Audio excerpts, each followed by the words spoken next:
நல்ல வேலை இந்த கேள்வி கேட்டீங்கன்னா நிறைய பேர் கேட்கறாங்க. நல்ல கேள்வி, அருமையான கேள்வி, பதில் சொல்றேன். ஆனா பதில் சொல்றேன். விமர்சனம் எல்லாம் நல்ல கேள்வி. 100 ஆண்டுகளுக்கு முன்பு திருப்பரங்குன்றத்துல தீபத்தூண்ல தான் தீபம் ஏத்துனாங்க.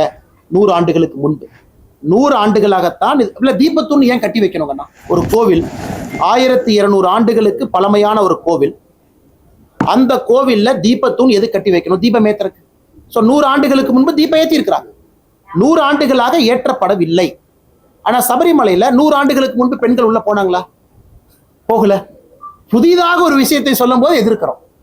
ஆகம சாஸ்திரத்துக்கு எதிராக சொல்லும் பொழுது எதிர்க்கிறோம்.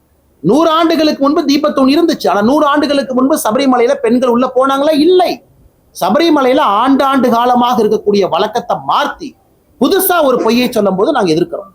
அதே மாதிரி திருப்பரங்குன்றத்துல ஆண்டாண்டு காலமாக இருந்த வழக்கத்தை 100 ஆண்டுகளா செயல்படுத்தல.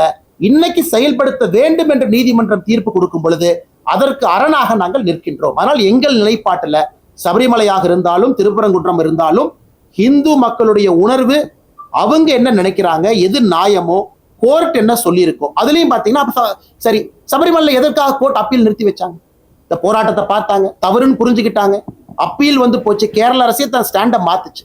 ஆனால் இன்னைக்கு இந்த மாதிரி ஒரு குழப்பமான ஒரு விஷயத்தை திமுக சொல்றாங்கன்னா உங்களுக்கு சபரிமலை இஷ்யூவும் புரியல, திருப்பரங்குன்ற இஷ்யூவும் புரியல.